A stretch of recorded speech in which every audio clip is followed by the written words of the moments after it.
Ito, walang bias dito. Ito, wala. Oh. Wala dito. Tingting dito. Wala din. Dito. Dito, good dito. Ito yung channel na good. Ayan oh, may bias siya oh. Nasa 0.5 oh. For today's video, AB757. Bali, singit muna tayo ng integrated ngayon amplifier para kahit paano may content naman tayo ng pang-integrated kasi puro power amplifier ang upload natin mga past weeks. Taga Nabal na may-ari nito, taga Sauyo lang naman walk-in pero follower din natin syempre. Ayan, ang issue nito kaya dinala dito sa atin, garalgal yung tunog ng isang channel. Yung isang channel tinisting ko is good, yung isa is garalgal. Yung itong side na to, ito yung dito ground kasi itong gitna yung itong side dito is garalgal, dito good. Ayan, bali ito yung mission natin for today's video. Pero bago natin simulan to, shoutout muna natin si Bossing Shoutout and then maraming salamat sa pagkakatiwala mo ng unit mo rito sa akin, sir. Ito, mabilisan lang kung maring bilisan natin. Bali, ito papakita ko muna sa inyo kasi pinatugtog ko nga ito. Ito, teka lang lagyan ko ng speaker. Kita natin to, tusok lang muna natin. Dito ay good to tinisting ko good to dito. Ayan. Pigilan natin to kasi may input na nakasalpak doon.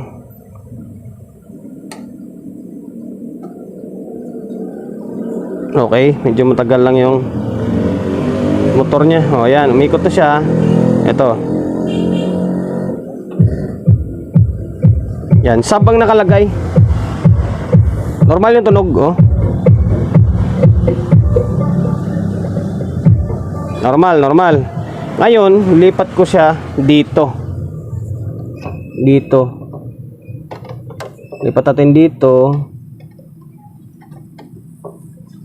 Okay. Ayan, basag oh.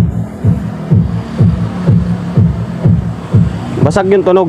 Ngayon, ang problema niyan, maaari wala dito. Wala dito yan sa may control. Ang problema niyan is dito talaga sa may amplifier niya. Maaring may kalawang na parts or merong sira na transistor. Di normal yung bias nito. Ngayon, para makuha mo kung saan banda yung sira, pwede sana magtusok ka dito ng speaker. Ang problema, mixing wire ng speaker natin kasi binuhol ko siya. Baklasin na lang natin kasi ganun din naman pupuntahan yan. Baklasin na lang natin and then doon tayo mag-actual na sukat. Baklasin ko lang muna itong board ng B757 natin. Although may nakita ko dito parang kalawang. Pero hindi naman ito kasi buo naman, nila ko, buo naman siya. Yung binuhusan ng rugby. Try natin kung saan banda yung may problema na channel. Dito ba or dito ba? So ngayon, stay tuned lang kayo. Baklasin ko yung board. Ito, binaklas ko na yung board para sabi ko nga, mabilis tayo. Ayan, wala pang history ng repair to. Tayo pa nakauna dito. Okay, naka-switch on na yan. Tinanggal ko na yun dito. Supply lang muna yung kinabit natin dito sa may amplifier nya. Alamin natin kung alin yung channel na may problema. Ground and then paano ngayon to? One man game tayo. Hanap tayo ng paglagyan nito. Ito out. Ito speaker out ito. Tapos ground, ito ground.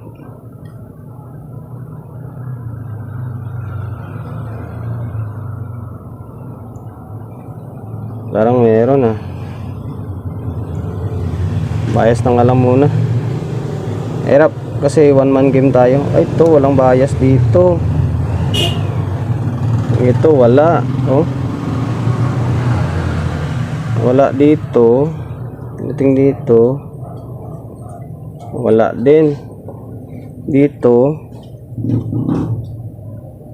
Dito good dito. Ito yung channel na good. Ayan oh, may bias siya oh. Nasa 0.5 oh. Dito, pagdating dito sa may kabila, wala na. Walang bias oh. Okay.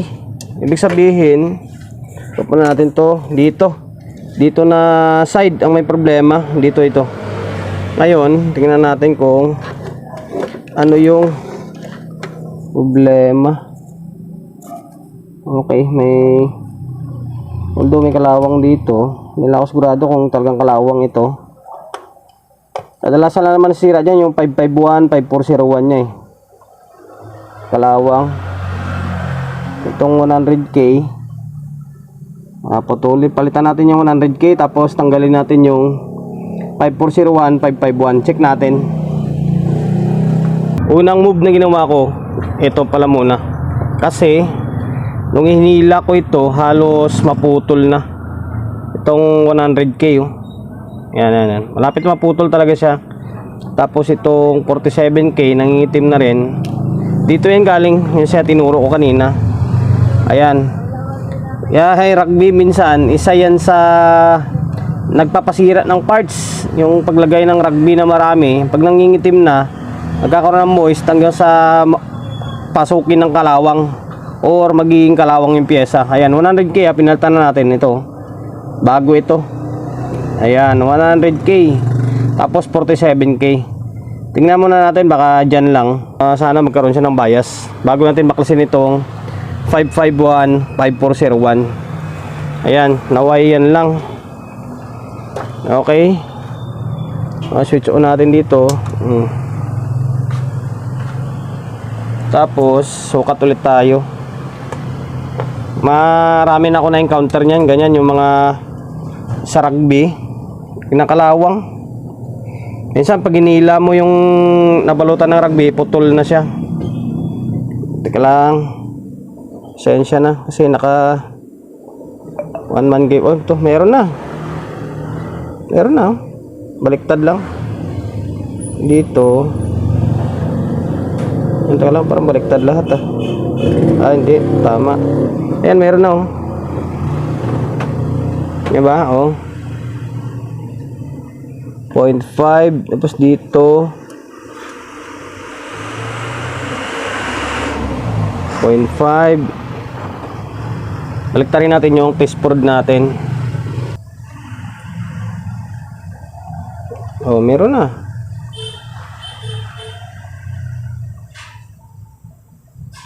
Oh, di ba? Oh, pantay oh. Okay. Maaring yun lang yun. Sana yun lang yun. Sana wala na ibang problema, lalo sa may amplifier, sa may tone control niya. Okay, bali try muna natin ibalik ito. Tapos malinisan natin kung maaring malinisan. Tapos obserbahan natin kung goods pa yung audio niya or yung mga tone control niya. And then sana, di ba, magiging normal yung tunog niya. Naibalik ko na yung board. Ito pinalitan natin ha. Ayan, binalik ko na yung board. Malinis eh oh. Malinis pa yung amplifier na ito eh. Tapos, ayan, naglagay tayo ng speaker. Ito yung side na kung kanina, pangit yung tunog ha. Ito yung pangit ng tunog. Dito is good. Okay. Tigilan natin to kasi may naka-play yung audio source natin doon, yung isang cellphone natin na isa.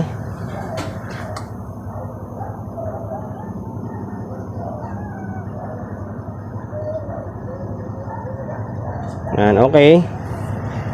Ngayon, volume natin ito. May audio. Ayan, normal na. Ayan o. Hindi na siya basag. Tapos lipat natin dito sa may isa. Hindi na siya basag. Ito normal na. Pantay na sila.